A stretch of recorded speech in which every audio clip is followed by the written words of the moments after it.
I'm Lynn Russell. At least 15 people are confirmed dead in North Carolina in an accident involving 3 military aircraft.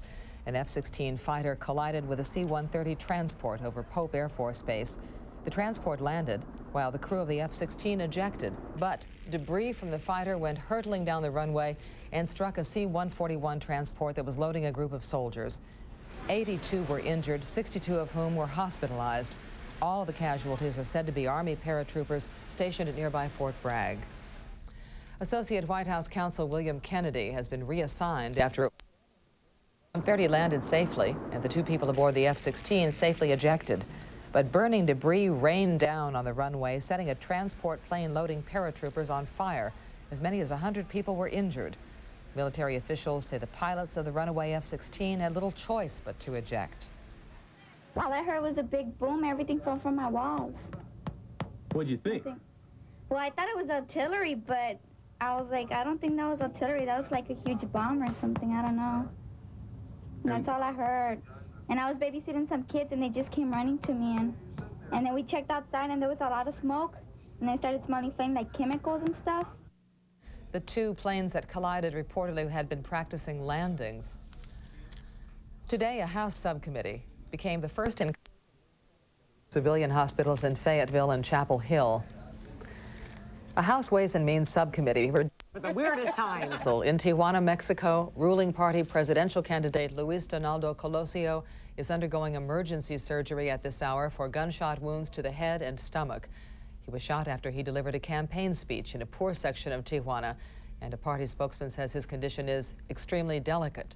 Witnesses describe hearing the 2 shots. In the head. Everyone ran. Everybody was running all over the place.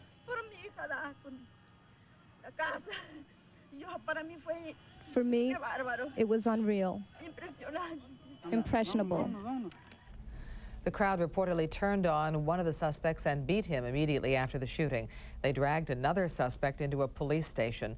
Colosio, President Carlos Salinas' hand-picked successor, was almost certain to become Mexico's next leader. A crash involving 3 planes at a North Carolina air base has left 15 people dead and at least 82 wounded.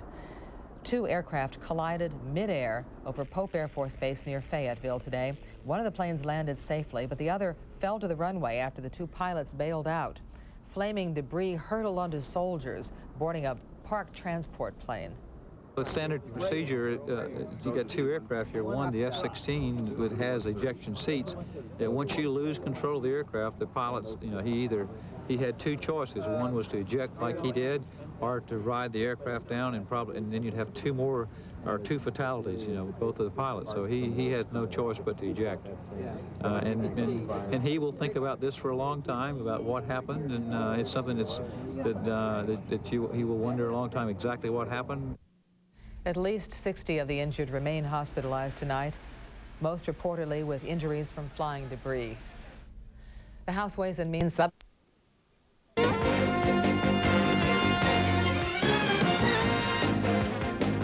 Headline news, I'm Lynn Russell. An Air Force general says 2 pilots apparently thought they each had been cleared to land when they collided over Pope Air Force Base in North Carolina today. The crew of the F-16D fighter plane successfully ejected before the plane crashed to the runway in flames and ignited a transport plane and skidded into a staging area. The other aircraft, a C-130 transport, landed safely with 5 crew members aboard. 15 people on the ground were killed, 82 were hurt. The standard procedure, you got 2 aircraft here. One, the F-16, that has ejection seats. Once you lose control of the aircraft, the pilots, he had 2 choices. One was to eject like he did, or to ride the aircraft down, and then you'd have 2 more, or 2 fatalities, both of the pilots. So he had no choice but to eject. And he will think about this for a long time, about what happened, and it's something he will wonder a long time exactly what happened. Both planes were practicing landing when they collided. The man favored to become the next president of Mexico is clinging to life tonight after an attempted assassination on a transport plane loading paratroopers and set it on fire. 15 soldiers were killed, 82 were injured. Military officials say quite a few were seriously burned and may not survive. They're looking into what may have caused that collision. The standard procedure, you got two aircraft here. One, the F-16, has ejection seats.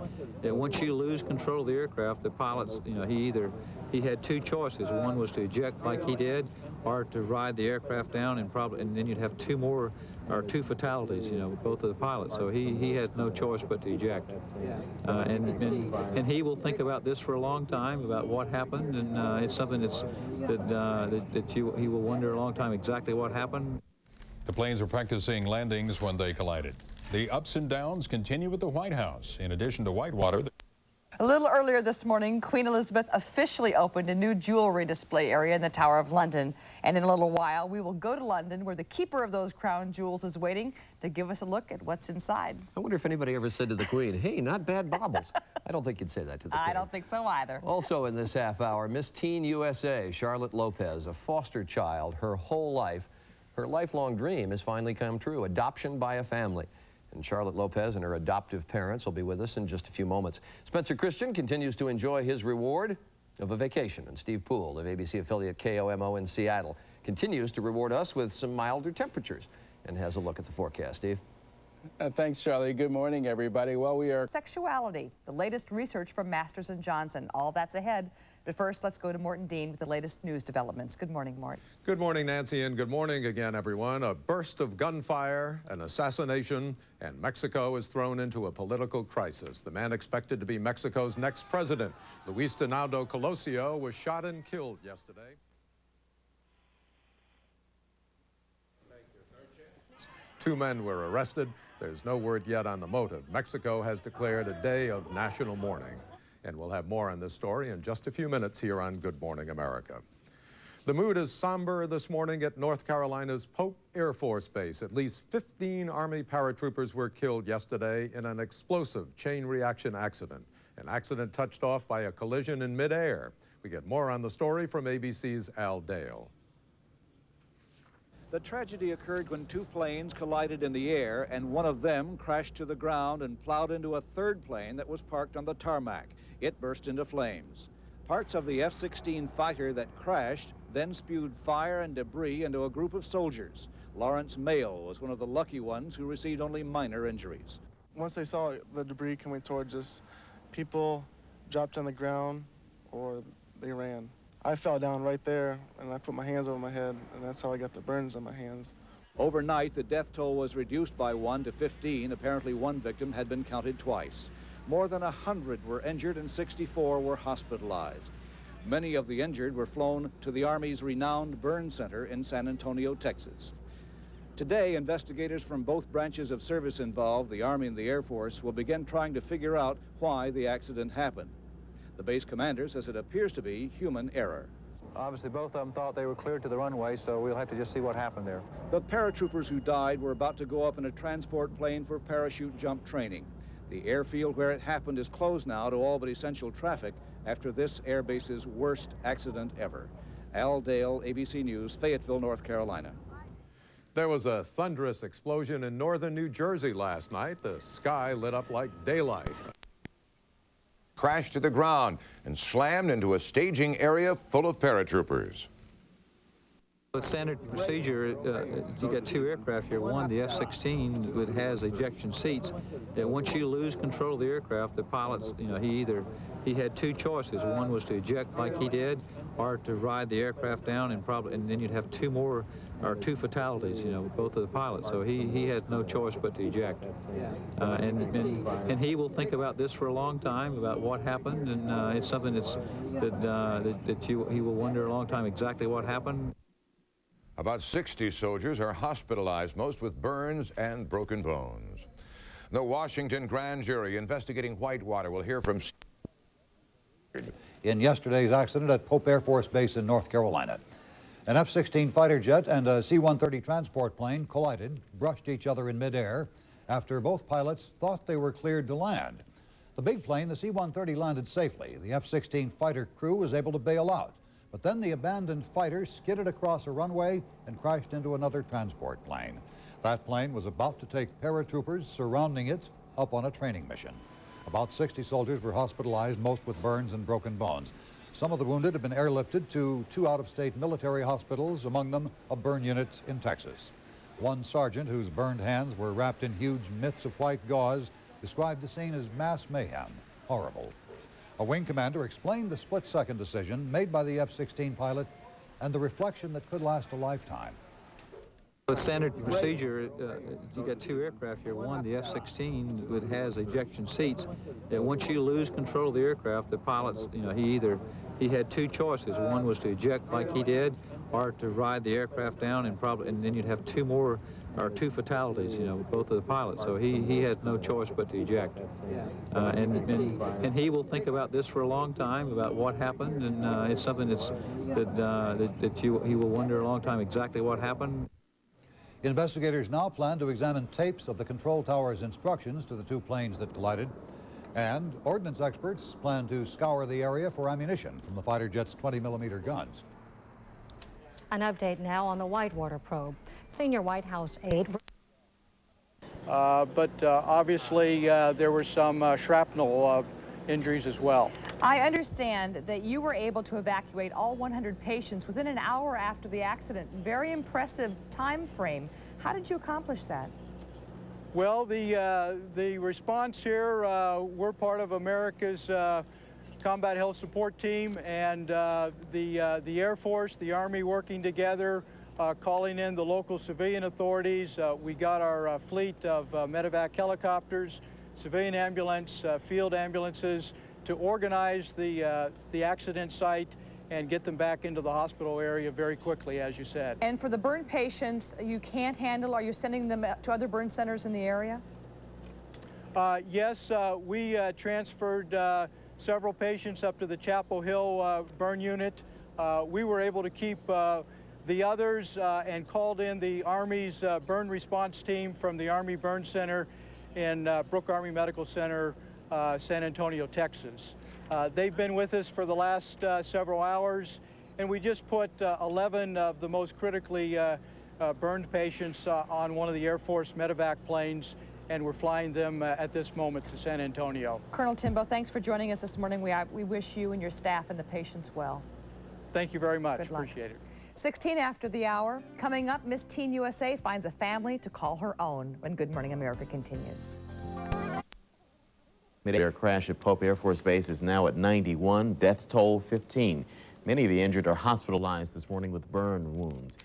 Flaming debris fell onto the base when an F-16D jet collided with a C-130 transport plane yesterday afternoon. Base officials have just finished a news conference with reporters. News Channel 11's George Mallet is there. George, what else have we learned? Well, I'll tell you, John, the one question that we did want answered, we didn't get an answer to, and that is, of course, why were the 2 planes both cleared to be on approach at this runway? That said, let me tell you what base officials did use this morning's news conference for. They introduced us to some of the survivors of yesterday's mishap. Captain Michael Taylor, his hands bandaged, described heroic efforts immediately following the crash and subsequent explosions here on Green Ramp. There was a lot of individual effort, I think, that saved a lot of people's lives afterwards. There were kids whose camis were still on fire that didn't know to get on the ground and run. People knocked them down and rolled them in the sand. And other people grabbing canteens and hosing people down. One kid, I don't know his name or where he came from, but he found a fire extinguisher somewhere, and he put out a couple of the vehicles where the engine was on fire. You're now looking at a live picture of some of the military personnel walking off the area where the debris is. The probe obviously just getting started into what happened. We were also told at that news conference that independent military officials outside of Pope Air Force Base are going to come here, and we were told that the first question they're going to want an answer to is, of course, why were these 2 planes both approaching on the same runway? We are live at Pope Air Force Base. George Mallet, News Channel 11. In other news, Nashville, North Carolina Country Club sustains heavy damage. San Antonio ended just before 9:30 this morning for 11 of the casualties. The paratroopers from North Carolina are on the first of 2 flights to come here. They arrived at Kelly Air Force Base and very carefully were loaded onto buses for the drive across town to Fort Sam Houston. Bring another letter up, let's go. Once the patients were at BAMC, the soldiers were lifted onto gurneys and taken inside. It was a non-stop process of unloading for more than 15 minutes. Doctors say it will take several hours to determine the exact condition of the men. What they do know is they suffered serious burns. 9 of the first 11 are on ventilators. Most of them are in what we consider the very seriously ill to seriously ill category. They have significant burns, and that's being evaluated. Private Willie Leos from Victoria is among the 21 patients flown to San Antonio for treatment. His parents and other family members are now here to comfort him. They were fortunate enough to speak with the young paratrooper on the phone yesterday. He was able to tell us, Mom, I'm burned. I don't know exactly what happened, but all I could feel was the heat and the flames. Fort Sam officials say they expect even more family members of the injured to arrive in San Antonio and have set up lodging for them, as well as other support services. And tonight, Fort Bragg officials tell Fox 22 they expect at least 20 relatives of victims to relocate to Texas.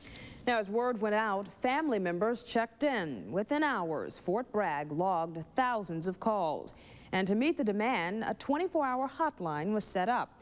Families are asking lots of questions, and volunteers are delivering the news. 3rd Battalion, 504th. Okay, 504th did have some folks involved in yesterday's accident. If you could give me his last name, I'll check our list of casualties or injuries. These military personnel and volunteers are holding the line. They are not surgeons, but they're helping treat the emotional wounds suffered by family members. You can't get any information from them if they don't calm down, so you kind of have to, you know, coach them down and get them to slow down so you can get the right information from them so that you can handle whatever they're asking. And their questions are difficult. The media's pictures are deceiving. They tell a story, yet leave names unknown. For many, this network is the only way to confirm or calm their fears. I've had calls as far away as Puerto Rico, Guam, Hawaii. But no matter how far the calls, for these workers, the feelings remain the same. I put myself in that person's place, and it's difficult to go on, but there are other people out there waiting for information too, so I guess we have to kind of put that aside and try to help them as much as we can. Volunteers. Americans should be proud of those who lost their lives and were wounded in the fiery crash. All of those airmen have been defending our country. They're the bravest and finest that we have. It's a horrible accident, the worst I think we've ever had in this state. And from the White House, words of concern as well. At a press conference tonight, Mr. Clinton extended his sympathies to the families torn apart by the tragedy. Here at home, we mourn the loss of the servicemen in the tragic aircraft accident at Pope Air Force Base, and we pray for a speedy recovery for those who were injured. This tragedy reminds us that the men and women who serve in the military put their lives at risk in the service of our nation. Now, President Clinton also responded to the Whitewater controversy. We'll have that story as the news continues. Plus, a deadly fireball left. The question continues to be, how could it happen? Answering that question is the central focus of investigators now on the scene. Yesterday, they combed through the wreckage left behind. Pope's commanding officer defended the pilots who were involved, saying they were all highly qualified. But even he seems puzzled over the failure of the VFR, or Visual Flight Rules system. Obviously, you're in a VFR traffic pattern. It's a see and avoid, and the tower obviously is the one that controls the show, if you will. But everyone in a VFR environment is supposed to look out and avoid other aircraft. A special safety board is now examining why the two planes were both trying to land on the same runway at the same time. Today, Fort Bragg is expected to release more names of the victims from this week's deadly plane crash. At last report, 57 soldiers remain hospitalized, many of them in critical condition. 27 others have been treated and released, and the death toll stands at 20, but doctors say that number may increase as burn victims struggle to survive. Condolences are being made from a number of military and government officials to the families and friends of the victims. Governor Jim Hunt is among those saddened by this accident. He says the state stands ready to do all it can to help. How deeply grieved I am. All of those airmen have been... With Twig. Have an aircraft 171. See ya.